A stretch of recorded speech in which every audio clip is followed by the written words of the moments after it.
Hey Rob, Hey Bradley, you alright? How you doing? I'm doing well. Sorry for the delay logging in. I had some glitches with my Skype. No, that's fine. Thank you so much for doing this, first of all. I did not genuinely expect a reply when I sent that email. Does it hold up? Or is it just a whole nostalgia thing? It was based on the 1981 children's story of the same name, which is ironic because Roger Ebert slammed the feature film saying it was too scary for kids. Even Robin Williams wouldn't let his children watch it. I saw it as a kid and I turned out fine. Are you sure? When you were on set, was there any scenes that scared you when you were filming it or when you watched it back? There were two moments that were a little bit that I was a little hesitant about. One was when we're running down the hallway and the stampede is following us. Yeah.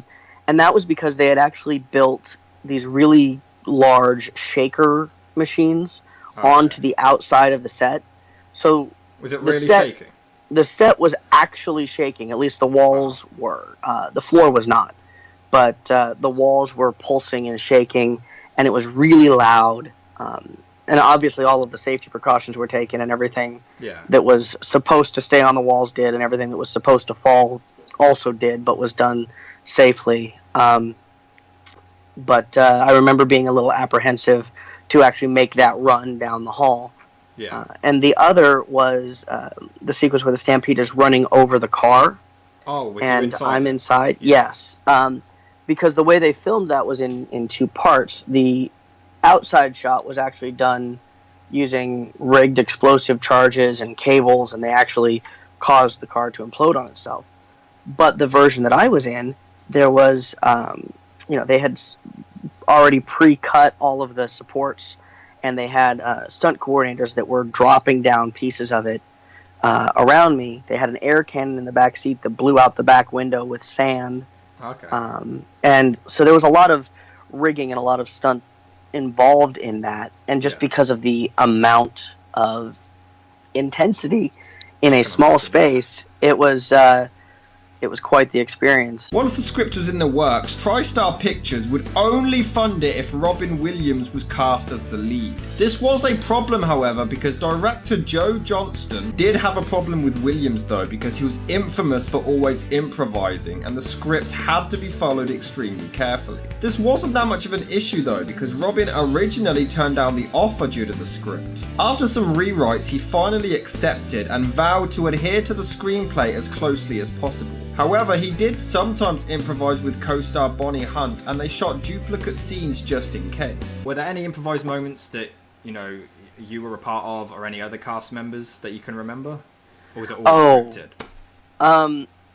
We generally, unless there was a lot of special effects involved, they would basically give Robin a take to kind of play around with.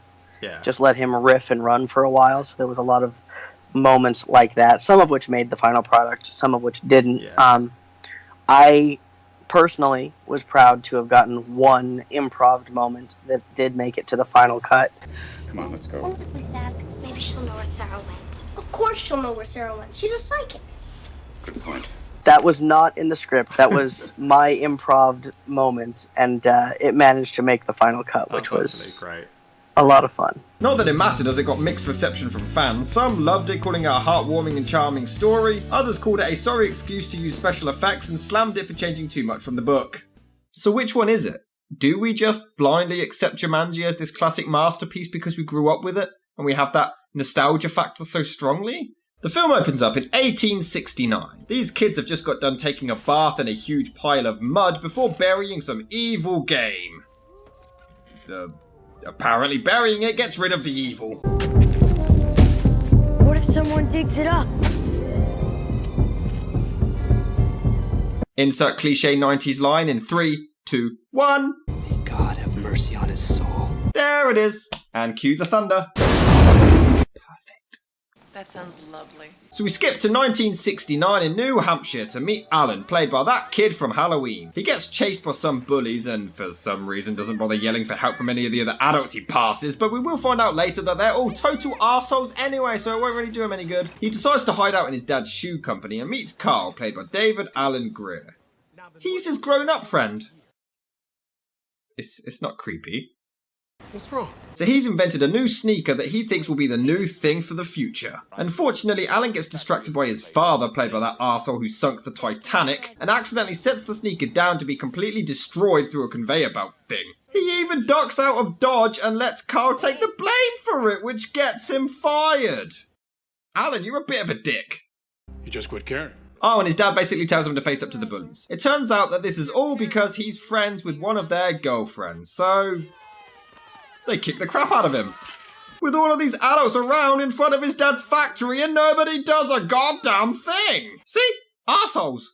Jerks! But oh, of course, it turns out that a nearby construction site right near his dad's factory just so happens to have been built right on top of the grave of the game, and somehow nobody has disturbed it in 100 years. Oh, and it's making this weird drumming noise that kind of draws Alan towards it. But nobody else reacts to this. Nobody else hears it but Alan. And this is not explained throughout the rest of the movie. Anyway, he pulls this chest out of the wall and finds the game. Construction workers even spotting him and not doing a damn thing. Before he returns home, and we see just how incompetent his parents truly are. Oh, Alan. Not again. Come on.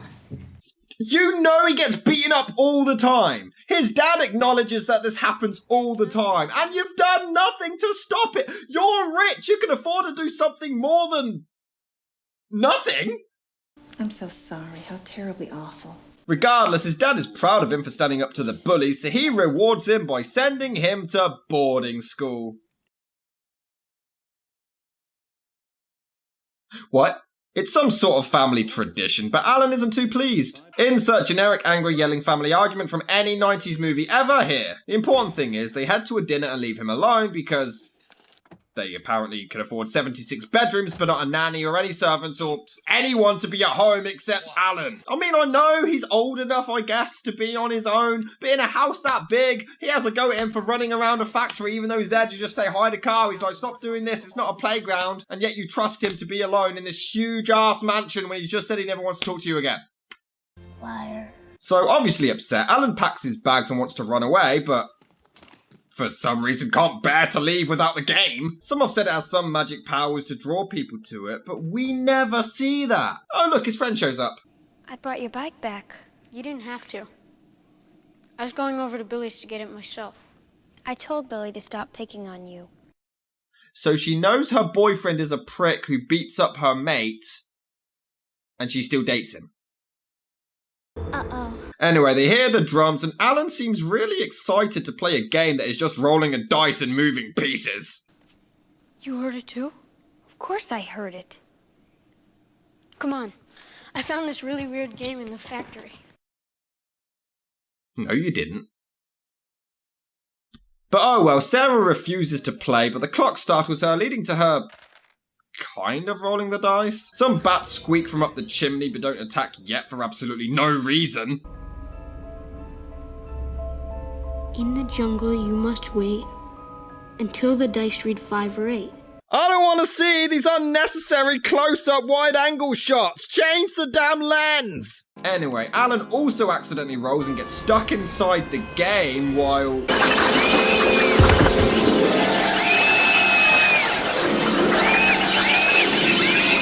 Yeah, you laugh now, but she grew up to become Batgirl. No! So we skip to 26 years later, where this woman is moving in with her niece and nephew, Peter, played by Bradley Pierce, and Judy, played by Kirsten Dunst, who in a few years I will want to pork. Good point. Was there any, story behind you actually getting the part, or was it, because I know you did a lot of voiceover work before, or did you just try out audition and get the part?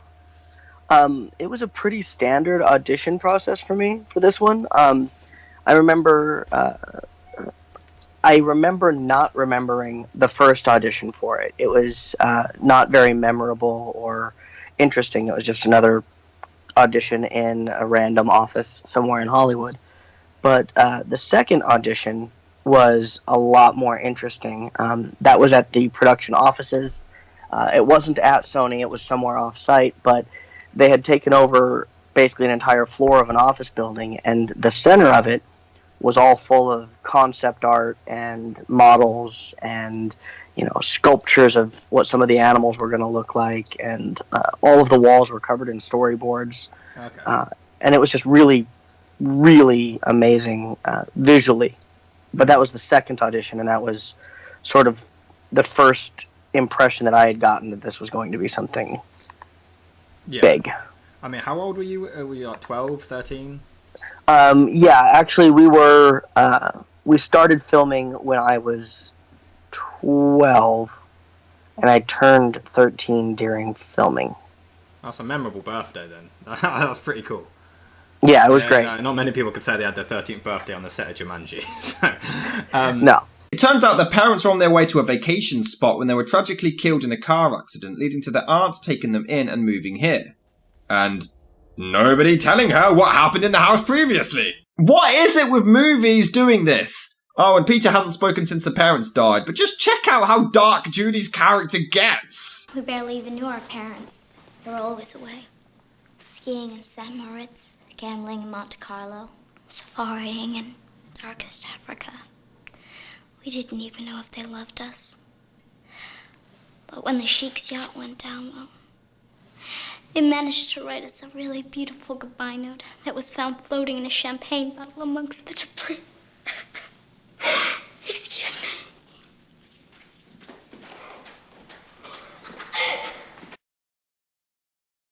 Jesus. Like, as a child actor, I can only imagine, like, how was the atmosphere on set? Like, were you treated any differently, or, like, did it feel like a job, or was it more fun? It was very, very clear that it was something professional. Everybody was having a really good time. It was a lot of fun. There was always jokes and comedy happening because Robin Williams and the rest of the adult cast were all professional comedians. But it was also very clear that everybody was working hard to try to create something special. Being a part of it as a kid, both Kirsten and I had a slightly different experience than the adults because we would get pulled out to do our schoolwork. I don't know if you or anybody who's listening is or watching rather is familiar, but you have to do at least 3 hours of school on set every day. Okay. So we were pulled out a lot for that, and there was a lot of I guess we could just call them adult interactions that sort of went over the Kirsten and I's heads just because everybody else was an adult, and some of the humor was probably a little too dirty for us to be exposed to, but we weren't there for it anyway most of the time. Anyway, they explore the house for a while until they hear a bat in the attic. An exterminator comes to investigate but finds nothing, though he does for some reason tell the kids what supposedly happened in the house 26 years prior. After Alan went missing, rumours began to circulate and the locals believe his father murdered him, chopped him up and buried him somewhere inside the house. A family film! It sure is. So after he traumatizes the kids for life, we get a cleaning montage! Nice and wholesome. Meanwhile, Judy's already in trouble after their first day at school. So while Judy and Peter share a moment together where he does talk, but only to his sister, and she is in denial and refuses to admit she misses their parents. Speaking of Kirsten Dunst, like, most of your scenes were spent with her, and I know you filmed another movie with her about a year later, I think. Did you two hit it off behind the scenes, or was it strictly professional? Yeah, we were actually pretty good friends. We hung out, weekends, and on the days that we weren't shooting, we would go do things sometimes. We spent not only the time on set, but also, hours in the schoolroom together, and we were close in age. So we had a friendship that's kind of like, that friend of yours that lives just down the street. Yeah. You see each other all the time, so you become friends sort of by happenstance. Yeah, we didn't have a lot of, shared interests necessarily, other than the fact that we were both very young teenagers and had very few other options as friends. But she's a really nice person. We got along really well.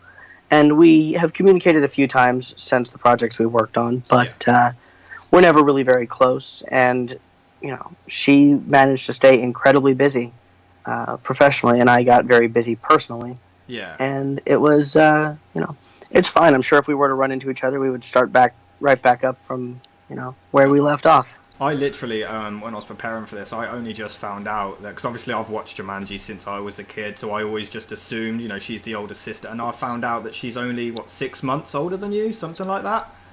Yeah, about that. She played a character that I think was 3 years older than me. Yeah. But I have always looked young, so it just worked well for us. Yeah. The drums begin to sound, which continues through to the next morning, and once again, their aunt can't hear it. Why? Why can only kids hear it? I mean, later on, Alan and Sarah are happily playing the game as adults. So sometimes adults can hear it, sometimes they can't. What are the rules? Answer me! Man, I don't believe this. Oh well, they find the game and don't bother reading the damn warning immediately playing before some giant-ass mosquitoes attack them, and then some monkeys wreck the kitchen instead of the attic for some reason. Look, I know this is just the first round, so they're still figuring out what's going on, but it happens throughout the entire movie, so I better say it now. They constantly take the time to rush downstairs to check what's going on, or wait for a flood, or wait for the plants, or wait for the effects of the game, but realistically, all they need to do is in quick succession roll the dice one after the other until somebody wins. Boom! Game over! Okay, it'd be a very boring and short movie, but still. I don't like the sound of that. They do eventually rush back upstairs to continue playing before a giant-ass lion comes out.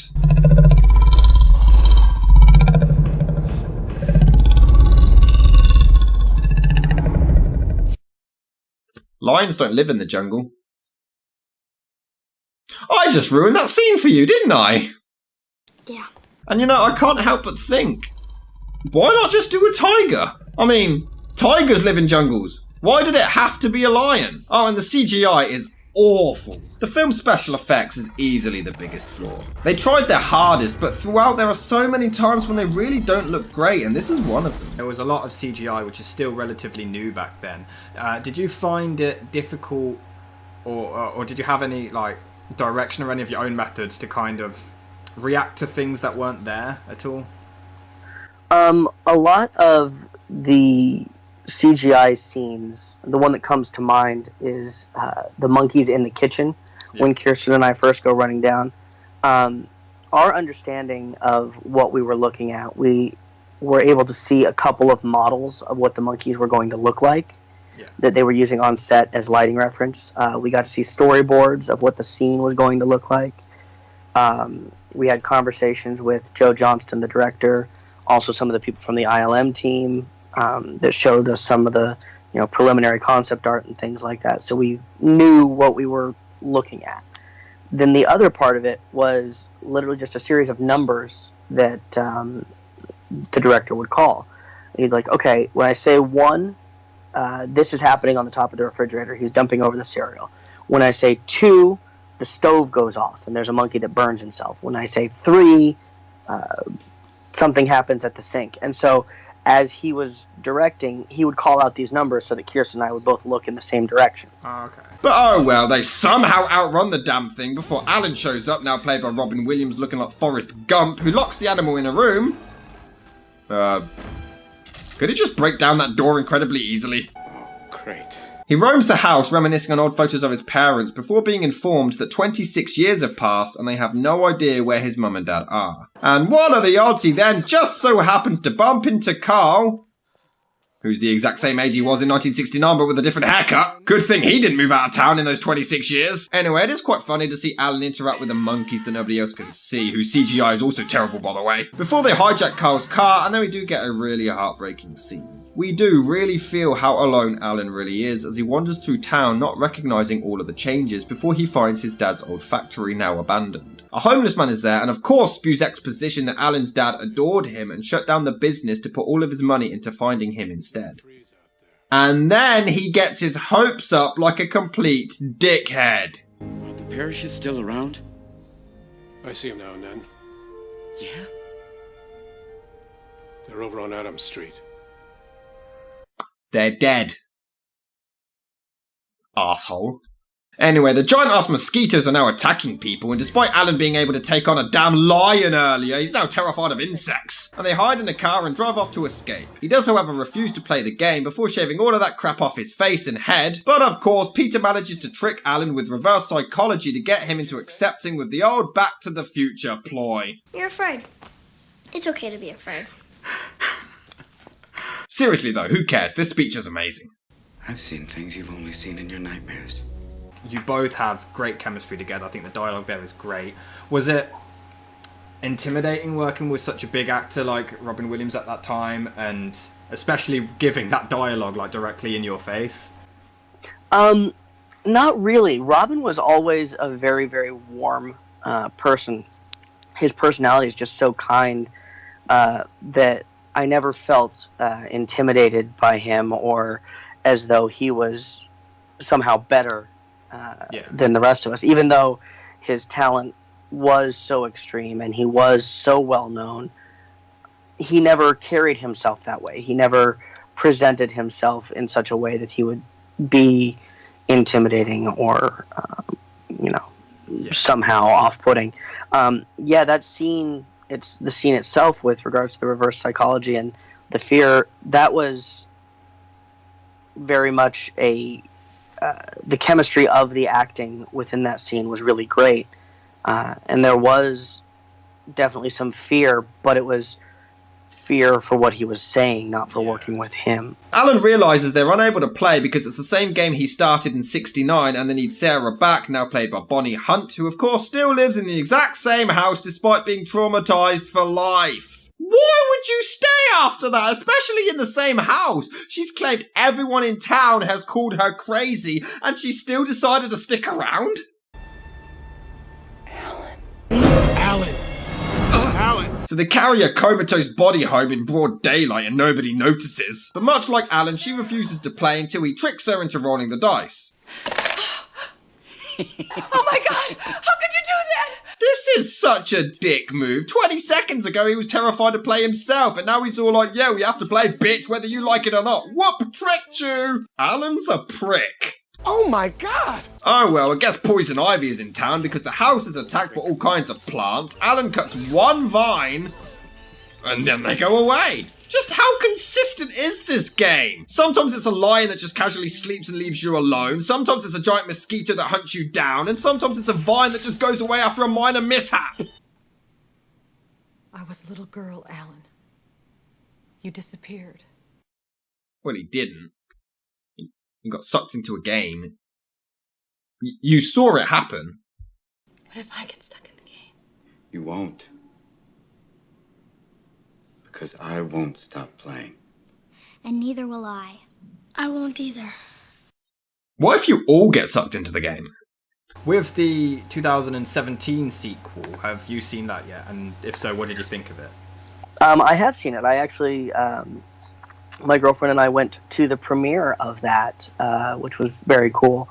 But I've seen it a couple of times, once at the premiere and then once with my kids. And it was a lot of fun. It was definitely very different from the original Jumanji. Yeah. It didn't have the drama and the weight to it. It didn't really feel as true to the spirit as I wish they could have been. Yeah. But it was a lot of fun. It was definitely a fun Dwayne Johnson, Kevin Hart action comedy. Yeah. My favorite character was actually Jack Black's. I think he did an amazing job with the character that he did, playing a teenage girl trapped in a slightly rotund middle-aged man's body. I thought it was great. Who cares? It's Alan's turn before he freaks out as, I guess, an old enemy, Van Pelt, played by the same guy who plays his dad, weirdly enough, comes out and chases him away. We never actually do find out what kind of past they've had. What experiences they've had together, why he's chasing him. I mean, I guess the sequel showed him more, but here it's just blank. He even says, "What's the deal with you and this guy?" He's a hunter. He kills things, that's what he does. And right now he wants to hunt me and kill me, okay? Why you? Why me? I don't know. Everything about me he finds offensive. You think it'd be a waste of his time. He doesn't doesn't know why he's trying to kill him. In fact, now that I think about it, how did Alan even survive 26 years in the jungle in the first place? When he went there, he was this scrawny little kid who couldn't even handle a bully. What, and yet he took on monkeys, mosquitoes, crocodiles, and lions that apparently live in a jungle now? I'm sorry. So as Alan and Sarah argue over the game, Judy rolls the dice anyway before a terrible CGI stampede enters the film. Don't look back! And then they both immediately look back. Brilliant! So a pelican of all things decides to steal the game, and Alan blames Peter for no reason. No, really, there is no reason for there to be any animosity between the two right now. Why didn't you grab the game, Peter? Just ignore him, honey. He's a Libra. Bit rude to Libras. Meanwhile, Van Pelt goes to a gun store and the owner literally ignores all of the necessary paperwork because he gives him lots of money. Because that's the American way. America! Fuck yeah! Now, anyone asks, you didn't get this here.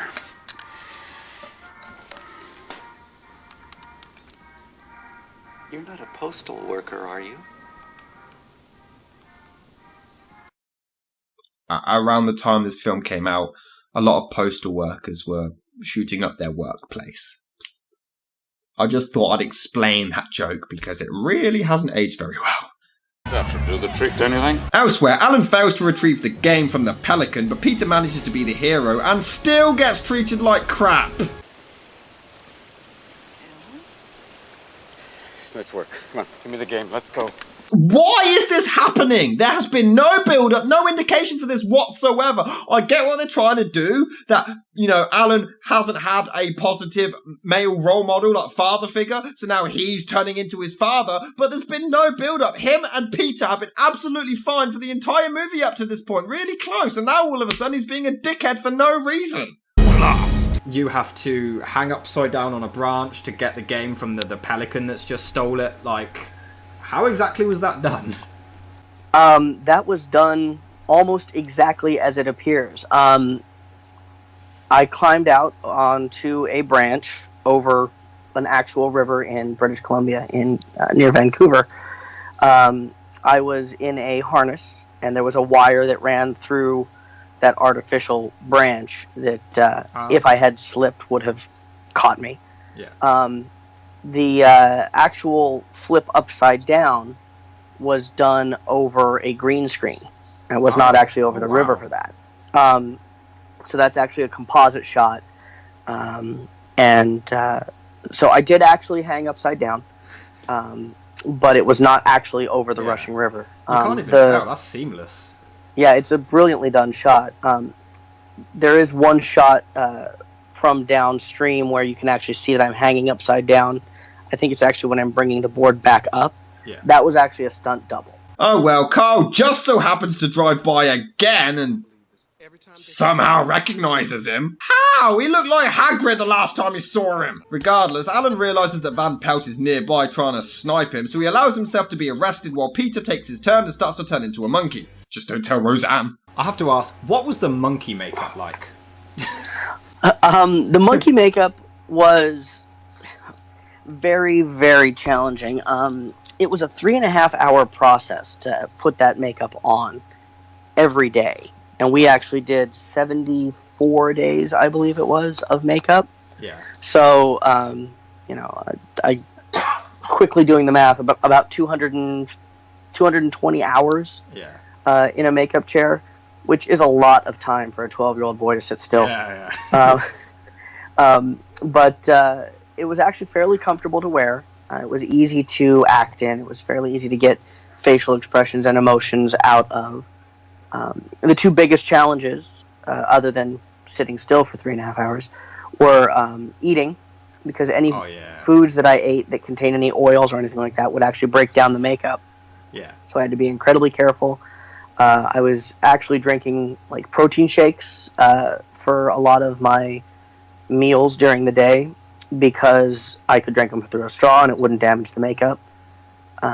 And so eating for a 12-year-old boy in that makeup was challenging. The other part that was really difficult was during the monsoon scene in the rain and in that in the wave pool, because the way the makeup was made, the paint was fairly waterproof, but the muzzle at the end of the nose was actually open, and it was an unpainted surface, so the muzzle would slowly fill and absorb that water, and it would hold it against my face, and it would also break down the glue slightly, and so then I would have this pocket of warm, spongy foam water grossness right against my nose for a few hours every day. And this is where the film just gets really repetitive. Alan reveals his identity to Carl, who obviously struggles to come to terms with this, while Van Pelt steals the game back, only for Peter to then steal it himself and hide in a car, get stampeded and somehow survive. Van Pelt gets the game back again, Sarah tries to steal it but fails. Peter gets it back because Judy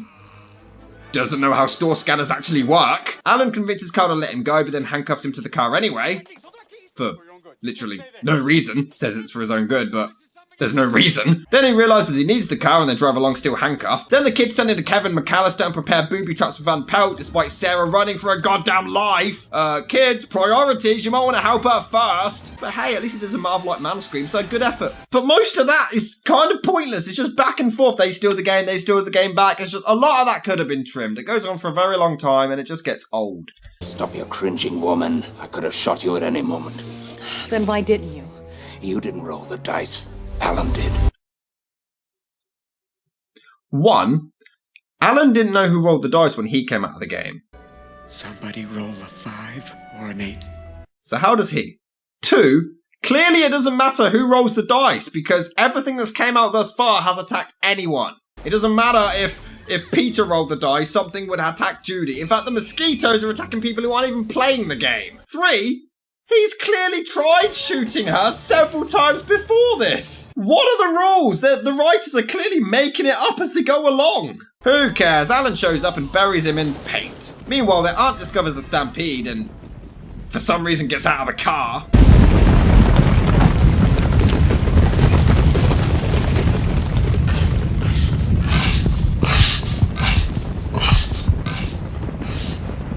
Fun fact for you, that was actually a mistake. It genuinely was a rendering issue and the animation just rendered a lot more slowly than the other ones, so it was an actual mistake and they kept it in anyway for giggles. But oh look, now Alan is even angrier at Peter because he tried to cheat. I'd be angrier because he can't count. I thought I could end the game myself. I was only 10 spaces away. You tried to cheat? No, I tried to drop the dice so they'd land on 12. 10 to win, but he wanted a 12? What? But again, this is out of nowhere. If he's mad that he tried to cheat, what the hell was he mad about earlier? He does yell at him to be a man before realising that he's become his father and apologises. That was it. That completely random and out of nowhere character change? That's over with now. Kind of pointless. If they did another one, would you ever show any interest in coming back as Peter's character? Like yeah. Yeah? I absolutely would. I know that they're trying to keep the new Jumanji universe separate from the classic Jumanji universe, but I think that if they ever decided to do any kind of crossover or bring like Judy and I into it, I would absolutely love to be a part of a project like that. I think it would be a lot of fun. Yeah, it would. Just nostalgia will be going crazy, I'm not gonna lie. So we... You know, I honestly will never get tired of the gag of Carl's car getting wrecked more and more as the movie progresses. He picks up their aunt, but then it finally gets put out of its misery.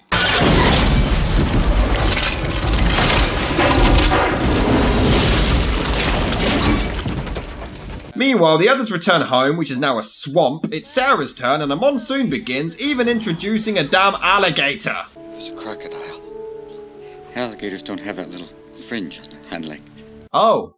Alright then, smartass. But they do, however, prove that more than one person can fit on a large wooden object in a flooding situation. It does look great though, especially when Alan is fighting the crocodile to the death, and when Carl busts open the door and floats down the street next to another crocodile. But, how can the house flood? The stampede earlier took like half the house with it, so there'd be no walls, so it couldn't have flooded. So now it's Alan's turn, and the floor turns into awfully animated quicksand. Seriously, these effects are just terrible. Judy then listens to my previous advice and rolls the dice immediately, which goes back a turn, sticking Alan to the ground, I guess. Before Peter's turn brings in some giant spiders. Peter, my dad kept an axe in the woodshed. Go get it! Hurry! Go!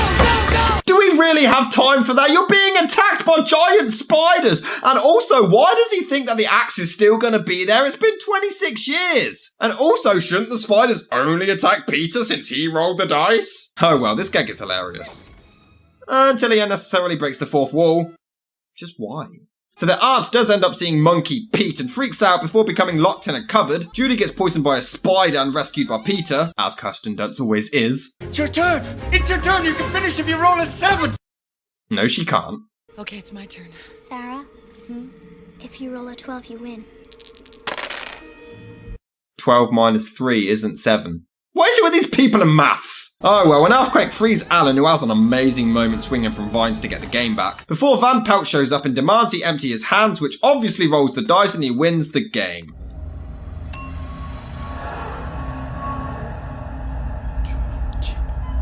It honestly is so badass and perfectly put together. At that point, everything returns to the jungle, including this bullet, even though it's a real life bullet from a real gun he purchased at the real gun store. We then cut back to 1969 and weirdly, Alan and Sarah remember everything, but Peter and Judy won't when they meet back up. They have the memories, but they don't. Or will Peter and Judy grow up and the memories start to reform as they get older? Well, what are the rules to this reality? Alan then makes amends with his father. They both apologise. He realises his worth and admits the shoe mishaps. They throw the game into a river for some arseholes to find later for a sequel, and she then plants a kiss on him. Even though in 1969 she has a boyfriend, so she's now a cheating bitch. We then cut, I guess, to 26 years later again at a Christmas party where they meet Peter and Judy, which is weird because we were told they only moved there because their parents died. But in this timeline, their parents are still with them and they're still living there. In fact, they even mention the trip they're going on, which we know will kill them, and Alan and Sarah convince them not to. So how are they there? They moved there with their aunt because the parents died, but in this timeline, the parents are alive and they've saved their lives, and yet they're still there. Nice to meet you. Nice to meet you. You're just like we remembered you.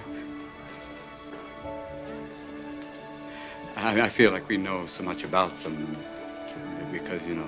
You've told Alan so much about them. This isn't creepy and uncomfortable at all. And we end with some French people on a beach discovering the game, which the sequel will kind of ignore the fact that it's from France, but who cares? It's over.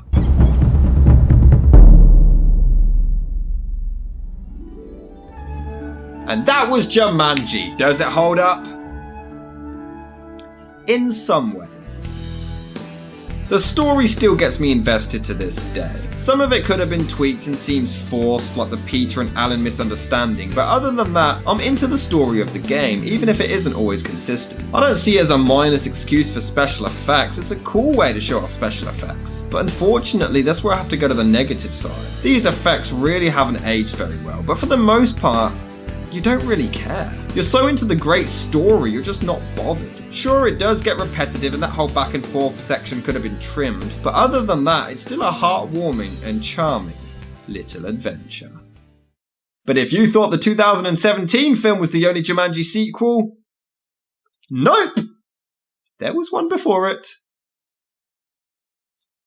There was one before it. Have you heard of it? I have actually. I've seen it. And it's not a direct sequel to Jumanji, but it was written by the same author and part of the same book series. So it would be, I guess, I don't know if sequel is definitely not the right word, but it's definitely a connected part of the same Chris Van Allsburg universe.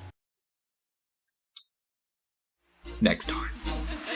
Yeah, that's it. So thank you again for taking the time to do this. I really appreciate it. And I'll be sure to send you the link when the video's done. Maybe we'll do this again if I review the Burrowers. All right, that'd be great. That's another one of my favorites. But yes, thank you so much for this. Oh, no problem at all.